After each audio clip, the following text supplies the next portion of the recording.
If we can just turn to 2 Corinthians chapter 10, 2 Corinthians chapter 10, I'm going to be talking about the consequences of ideas, the consequences of ideas.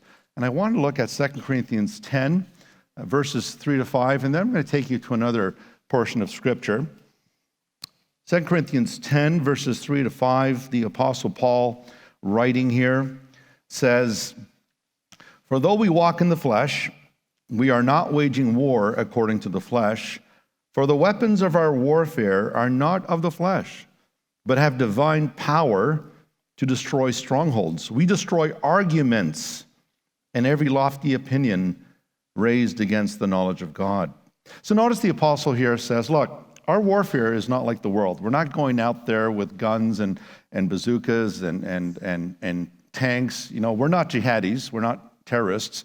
So we don't go and fight with the warfare of the world. Our warfare is spiritual. It's not fleshly. It's not carnal. And then he goes on to say that what is our job? What is this type of warfare? This warfare, he says, involves destroying arguments.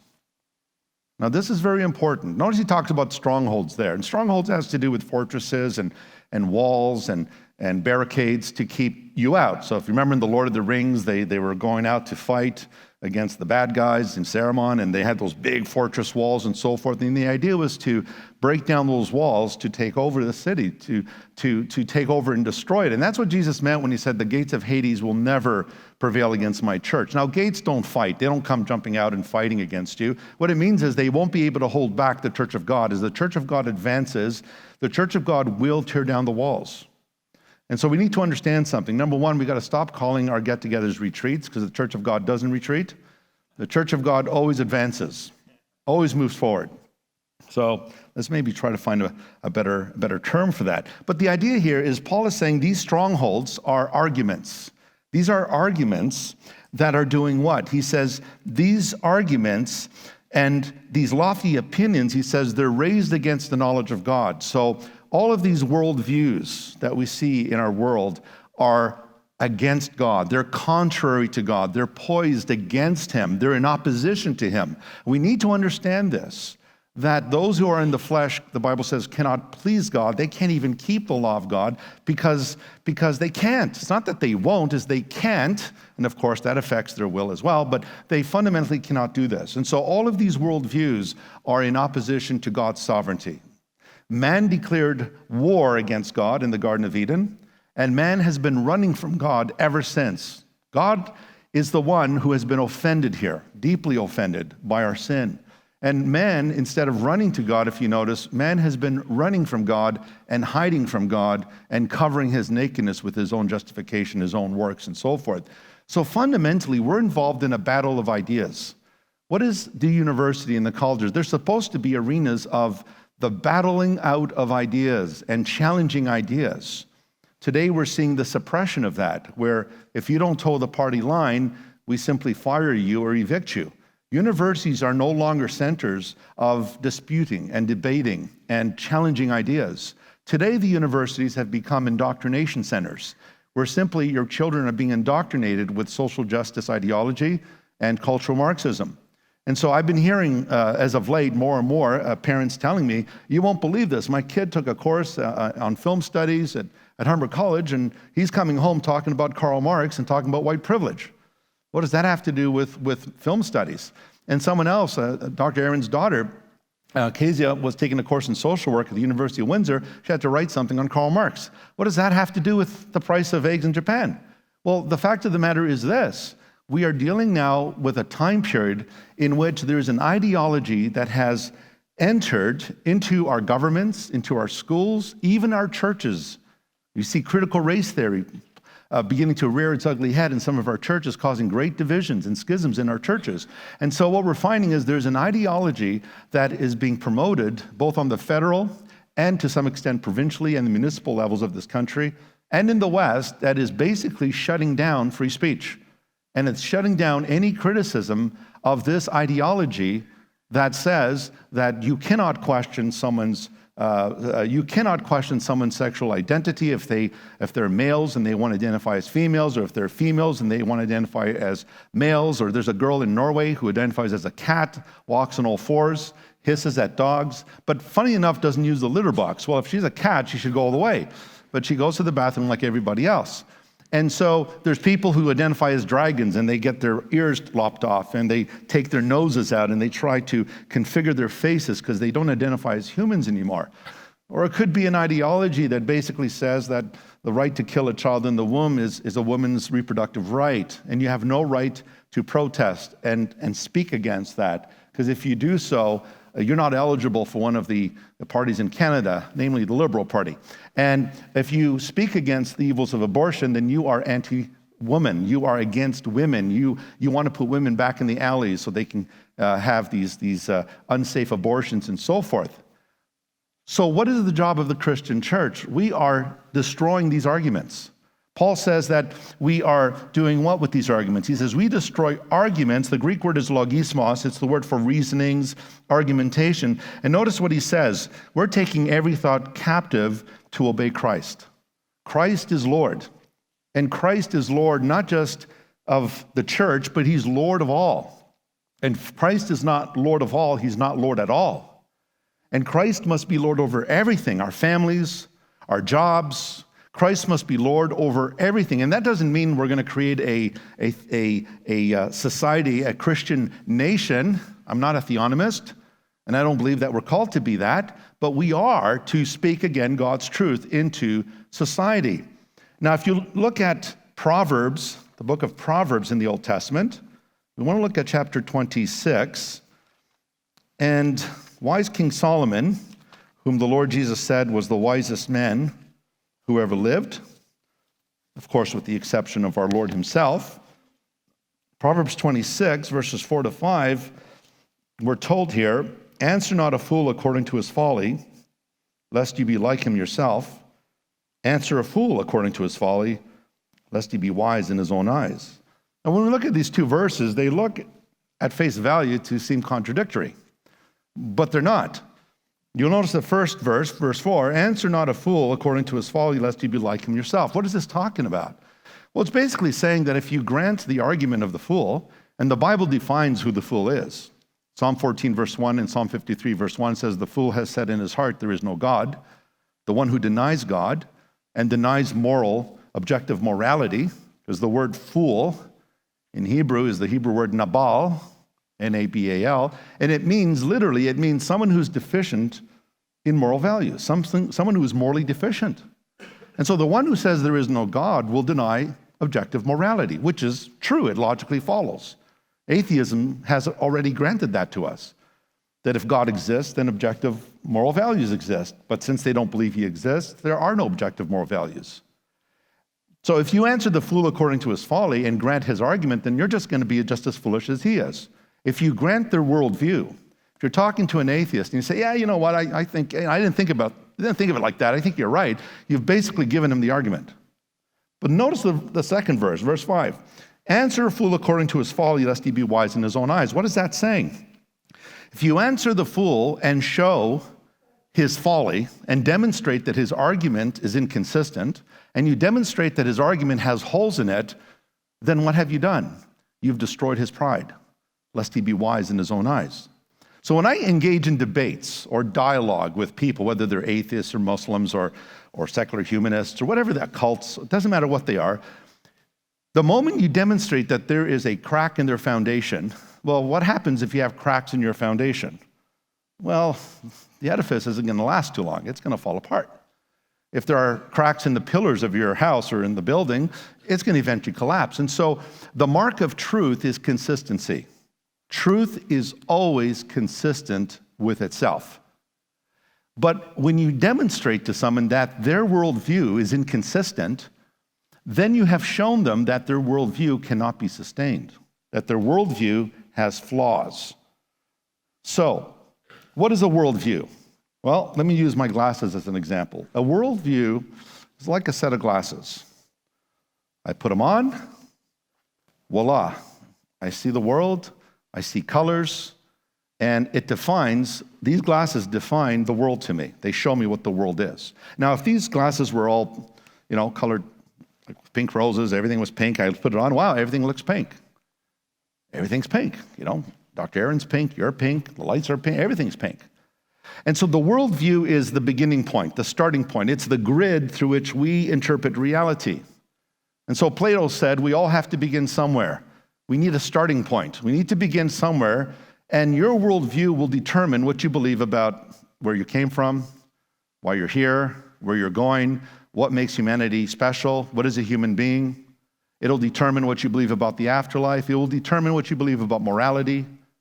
And therefore, whenever we're discussing, when I debate atheists on podcasts or in person, they will say something like this: well, the problem with you is, you're religious. You've got a bias. That's your worldview. And then you turn back and say, but you also have a worldview. Your worldview is atheistic. And you also have a bias against Christ, against the scriptures. You see, there's no neutrality here, folks. There's no neutrality when it comes to worldviews. Everyone has a worldview. They all have to begin somewhere. And so the atheist has a worldview. There is no God. There is no meaning and purpose to life. Humans have no objective intrinsic value or meaning or purpose. That's a worldview. Everyone has it. Every single. And so when they say, oh, you're being biased, well, you're being biased as well. And you're being biased when you say you don't have a bias. And so what we're finding in our day is that we're dealing with people who will confront us and they will challenge us. And our job as Christians is to be able to give answers to those who ask of us about the hope that we have. As Christians, we don't just proclaim Jesus Christ, we have to defend Jesus Christ. And so to give you an example of what I'm talking about, I think, Dr. Aaron, you remember when I was in Chatham, I was debating Dr. Noonan. Dr. Jeffrey Noonan is the chair of philosophy, I think he still is the chair of philosophy here at the University of Windsor, unless he's moved. And we were debating the existence of God in Chatham. And as we were talking, we were discussing objective morality, and he started saying things that were incommensurate with his worldview. He started talking about, well, we should be good to people. And I said, why? Why should we be good to people?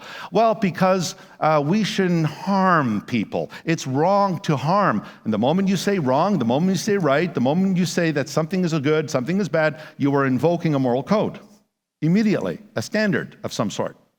And so he went on to say, well, you see, it's wrong to harm people, and that's bad. Well, here's the problem. Animals in the wild don't care if they harm other animals. In fact, a pack of hyenas will take down an antelope and will eat it while it's still alive. Lions will take down a zebra and eat it while it's still... Is that painful? Is that harmful? Do you think the pack of hyena cares whether or not they're inflicting pain on this other creature? Of course not. Animals don't have a moral compass. They run instinctively. They eat, they sleep, and they procreate. Repeat, and rinse. That's how they function. But you see, when it comes to human beings, that's a totally different story. When an animal kills another animal, we don't say that's murder. And when an animal steals food or meat from another animal, we don't say that's theft. But when humans do these things, we call them criminal offenses. And so what we need to understand is this. What Dr. Noonan was doing was, Francis Schaeffer said, we all live in a two-story universe. Think of the universe as having two floors, two levels. And Francis Schaeffer said that on the top world is the world of meaning and purpose and God and objective reality. And the bottom world is the world of relativism. Everything is relative. There's no objective reality, purpose. It's a mundane world. And Schaeffer said, dividing these two stories is the line of despair. And what he says is those who live in the first floor, they feel the despair of life because they have no reason for believing there's any meaning in the universe. They have no hope in the afterlife. And what they do, Schaeffer says, is they take leaps of faith where they jump to the second story to grab our language. And what Dr. Noonan was doing that day was and I told him that. I said, you are stealing my language. You have no right to use that because you don't believe in that world. And so atheists are inconsistent. I've never met a consistent atheist. Because all atheists believe it's wrong to kill someone premeditatively, to murder someone in cold blood. I've not met one who thinks it's okay. I've never met an atheist who thinks it's okay to abuse children. I did meet one atheist who thought it was okay to rape if the culture allowed it. Now think about that. But what we need to understand is that in atheism, you cannot live a consistent life.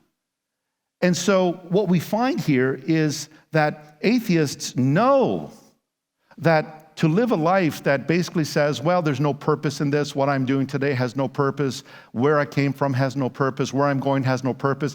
There are three basic cardinal questions that all humans have asked, and all philosophers have debated, and all theologians have debated.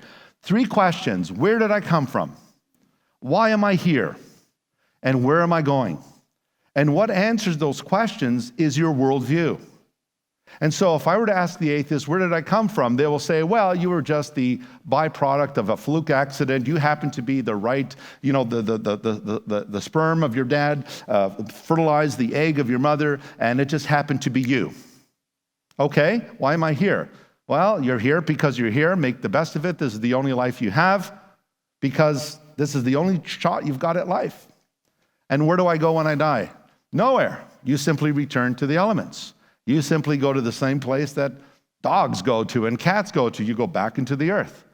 So essentially what they're saying is you came from nothing, you are nothing, and you return to nothing. And isn't he surprised that some of the greatest atheistic minds of our day have argued that life really has no meaning? Like, take someone like Jean-Paul Sartre, the French existentialist philosopher, who said, man is a passionless being. Man has no ultimate meaning. Or Albert Camus, who said, man is simply a bubble on the ocean of nothingness.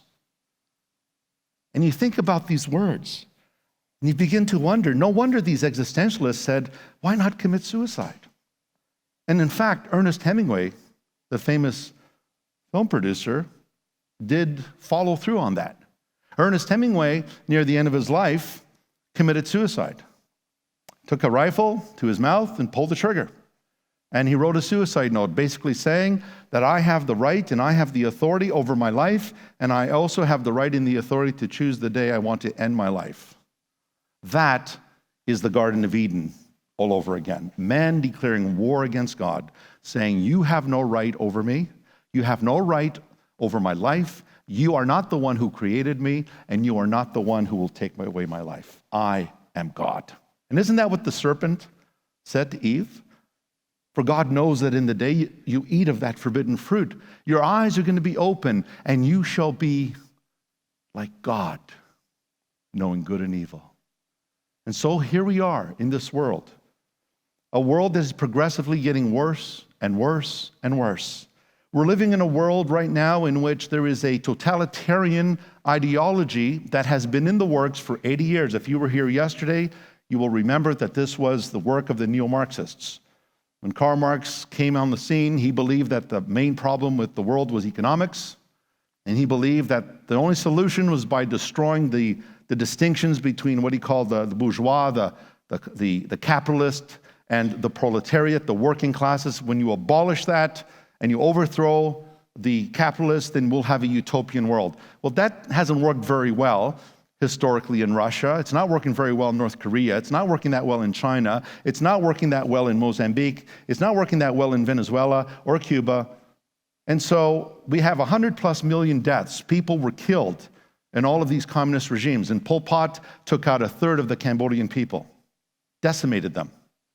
So, what do we all hear about today? Well, if you're a nasty person, the one word that they're going to choose to identify you with is you're a Nazi. And so Donald Trump is a Nazi. I've never seen a Nazi take the embassy from Tel Aviv to Jerusalem. That's a very Nazi thing to do. He has Jewish members in his family, but yet he's a Nazi. Go figure. Well, what's a Nazi? Well, anybody who opposes this totalitarian ideology called social justice.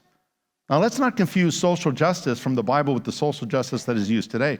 In the Bible, social justice meant you take care of the vulnerable, you take care of widows, and you take care of orphans. and you take care among those among you. Paul says, let us do good to all men, but especially to those who are of the household of faith.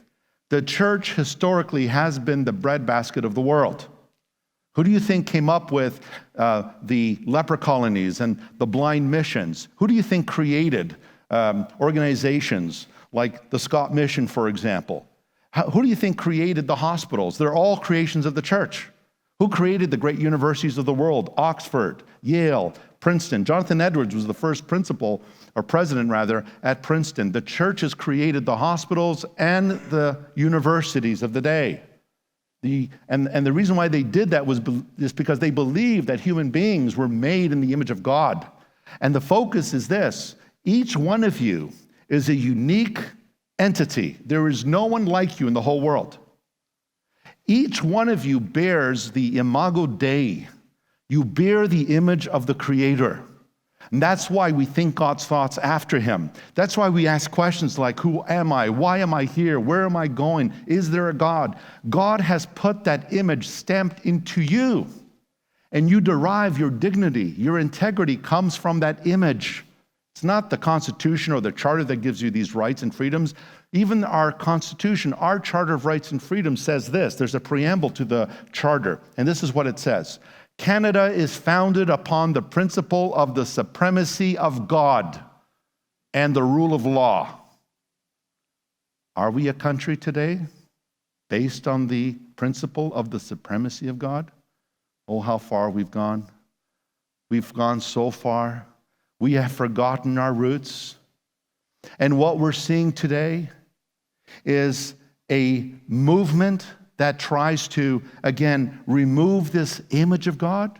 And did you know that God created each one of us to be His vice regents on the earth? Did you know that Adam was made to be His governor general on the earth, to have dominion over the earth, to rule as an image bearer, as a prophet, as a priest, as a king, to have dominion?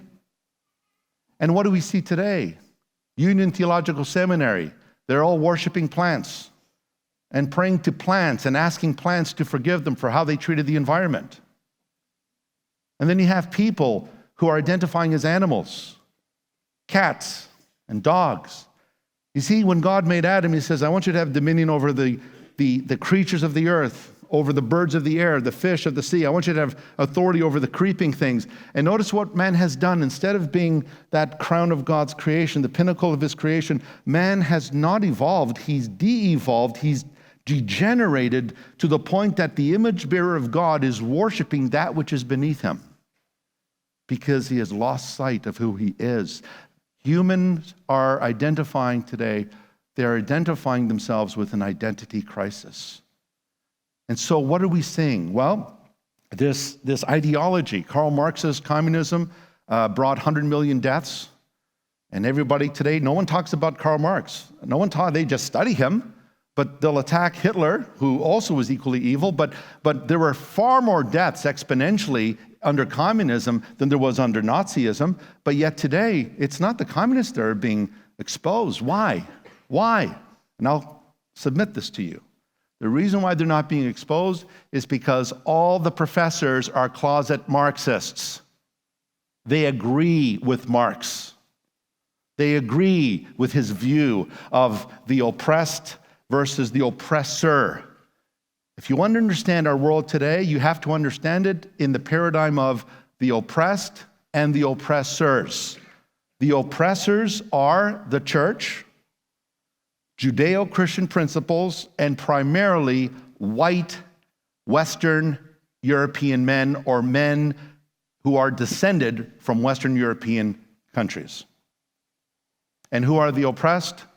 Gay people, black people, Asian people, Muslim people, Aboriginal people. Everyone else is oppressed. And what is the cause of their oppression? Christianity. The church brought suffering upon the Aboriginal peoples of Canada. Resident schools. The church brought about slavery, the slavery of many of the Africans who were shipped in boats to the Americas and to South America and to Brazil and so forth. The church is responsible for the Crusades. Those crusaders who went across Europe and into the Middle East and how they raped and pillaged and they destroyed and so forth and so on. And it's the church's fault why women have no equality.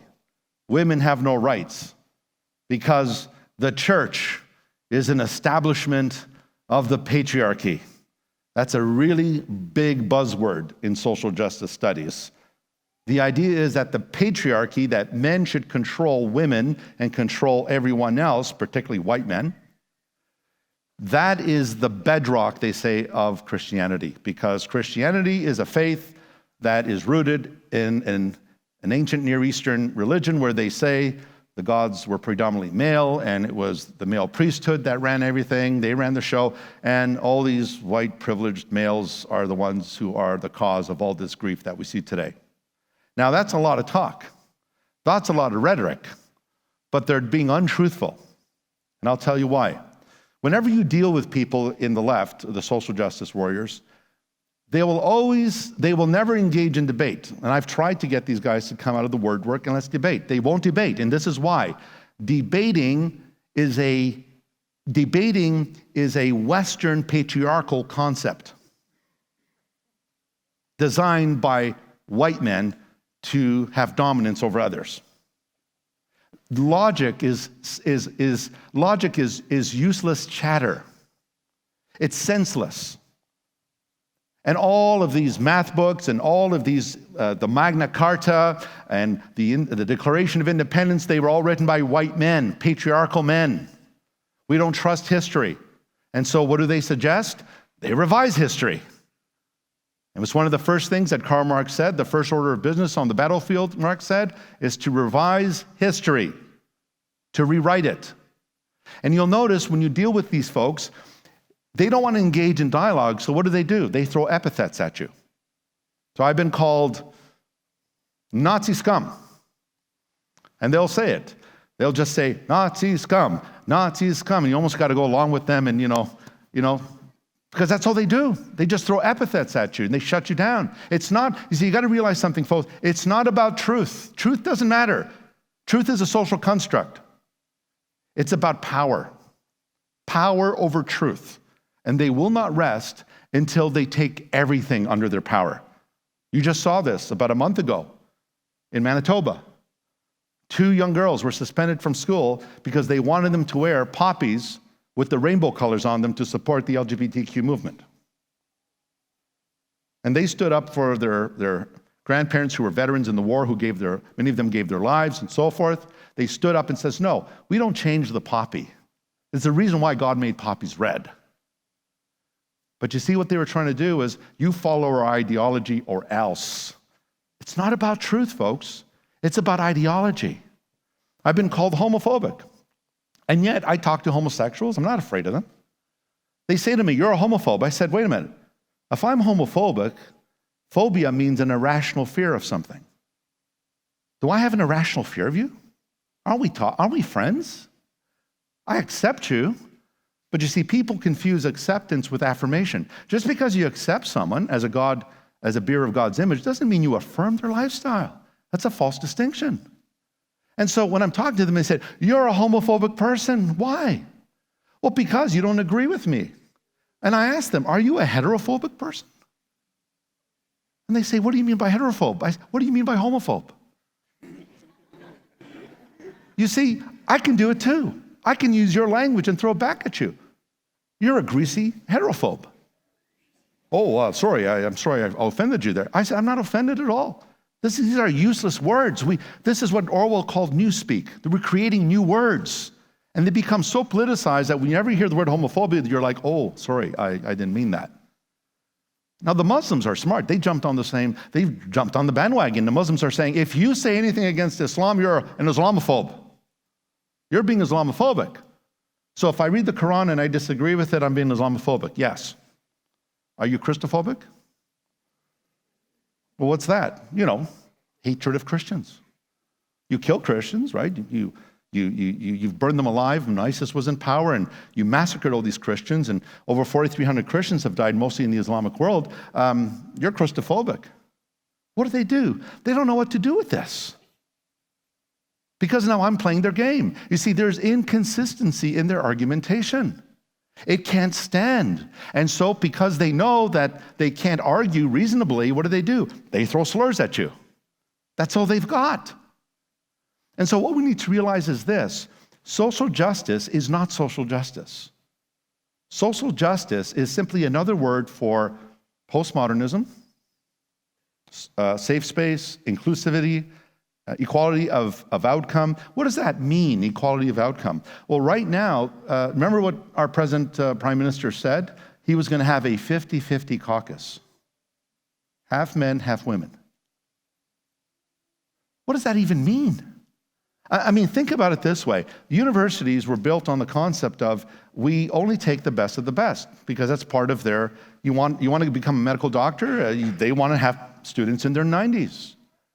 But what equality of outcome does is it says, we want to have an equal number of gay people in this class. We want to have an equal number of brown people in this class. We want to have an equal number of black people. What about white people? No, we don't need them. There was a professor who just resigned in Columbia University in New York. He was one of the world's leading professors in drama and English. And he left Romania because of the communism that was there. And when he came to Columbia, he began to realize something, that he was directing Shakespeare's Romeo and Juliet, and there was a young man who identified as a woman who wanted to play Juliet. And he said, sorry, I can't do that. Well, the student complained, and they said, well, you got to respect transgender rights, and you have to. And he says, listen, he said, I ran from communism in Romania, and now I'm finding it here. This is what they taught us. Compelled speech, compelled thinking.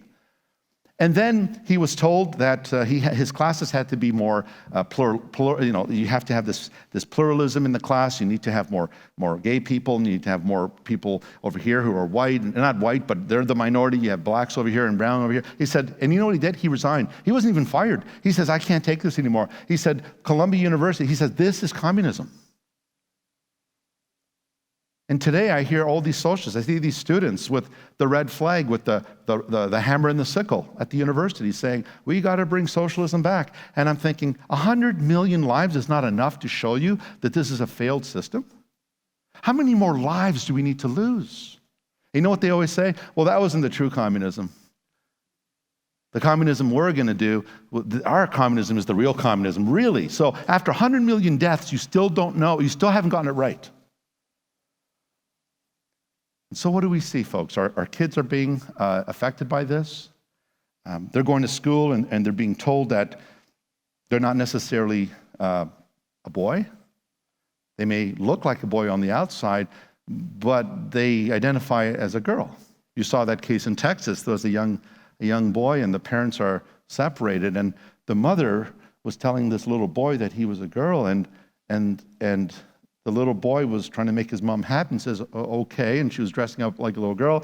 And then when he was with his dad said, what are you talking about? He told his dad, he goes, Mommy wants me to be a girl, but I don't believe I'm a girl. And this even went to court.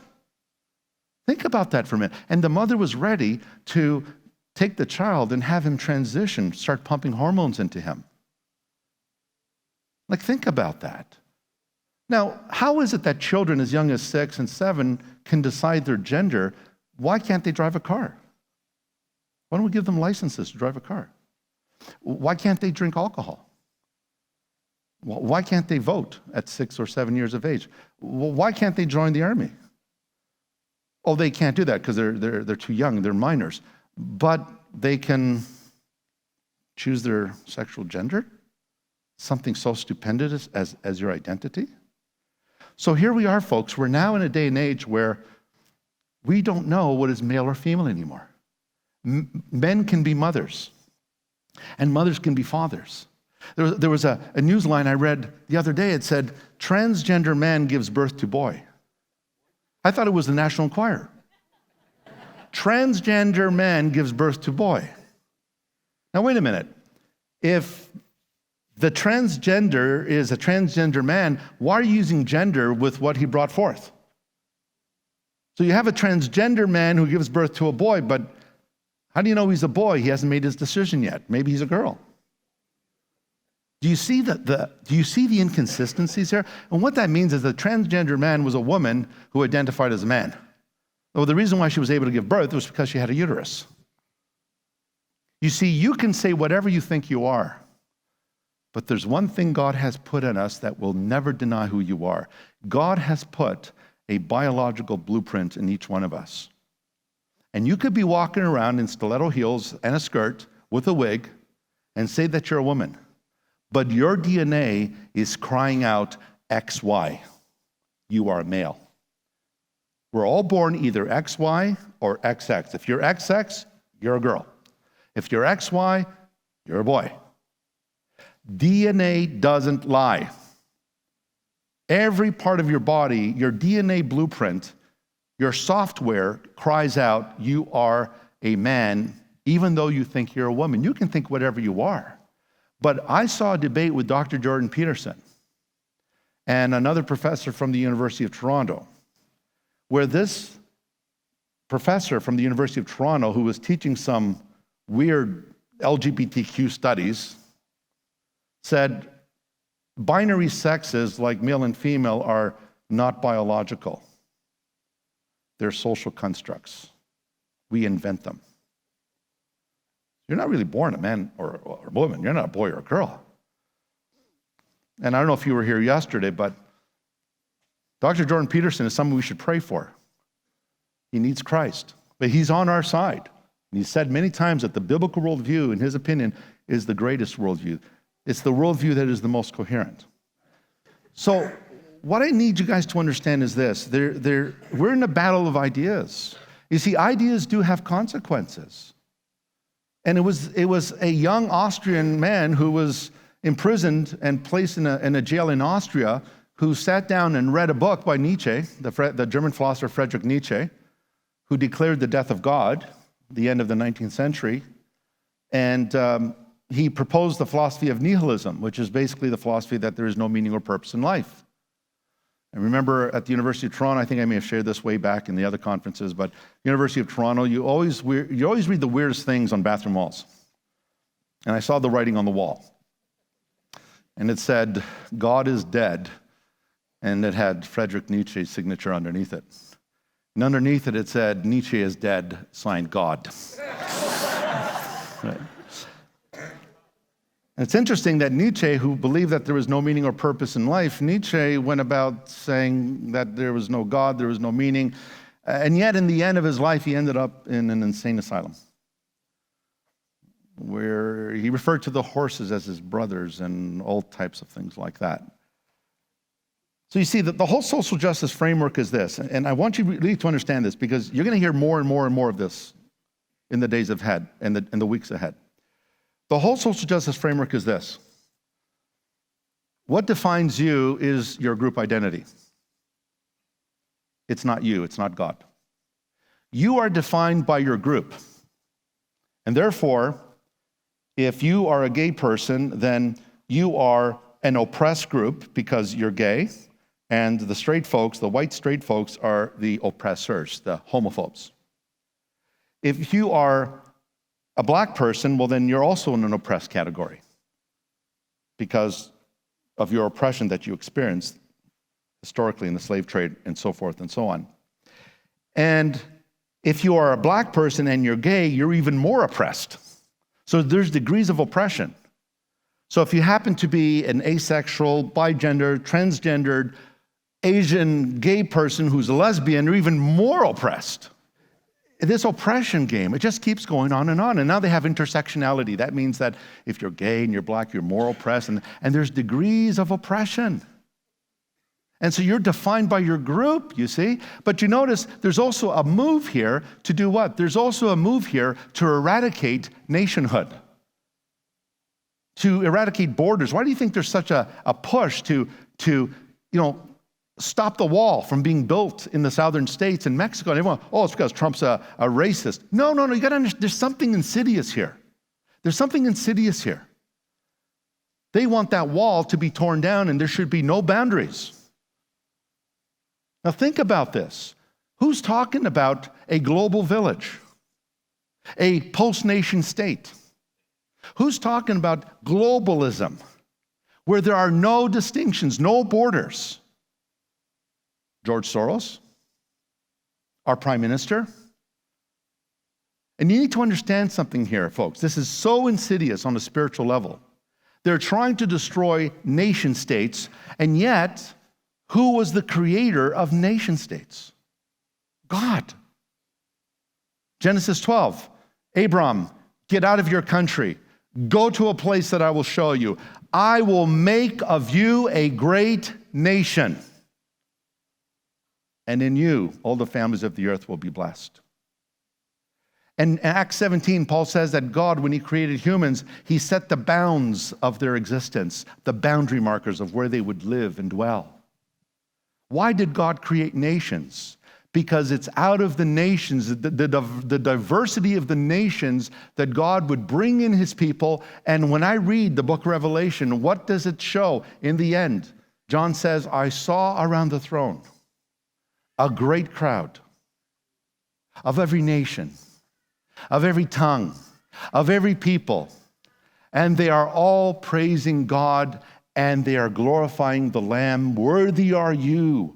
Worthy is the Lamb to receive glory, honor, power, praise. Why? Because you have redeemed humans from every nation and tribe and people. What is this? It's a return to Babel. Go back to Babel. What is Babel? The tower. Let us make a name for ourselves. We are one people, one language. And what does Babel refer to? Babel refers to confusion. Confusion of language, confusion of ideas, confusion of our identities. We're there now, folks. Why Babel? Well, the word babbler comes from the word Babel. When you babble, you're making no sense. You're babbling. And so what we're seeing is a move to go right back to the Tower of Babel. And what was the Tower of Babel? It was man's redeclaration of war against God. It was man trying to work his way up to heaven so that they could reach the heavens, and that resulted in the judgment of God. And Pentecost is the reversal of Babel, because in Babel, God used different languages to confound the people, and in Pentecost, he used the various languages to create his church and to unite people. Ideas have consequences. Don't ever let anyone fool you. Is your worldview consistent with what you believe? If it's not true. Truth is known by its consistency. And I submit to you that the gospel is this: God loved the world that he made. He loved the world so much that he gave his only son, who came down, became like one of us, to redeem us by grace.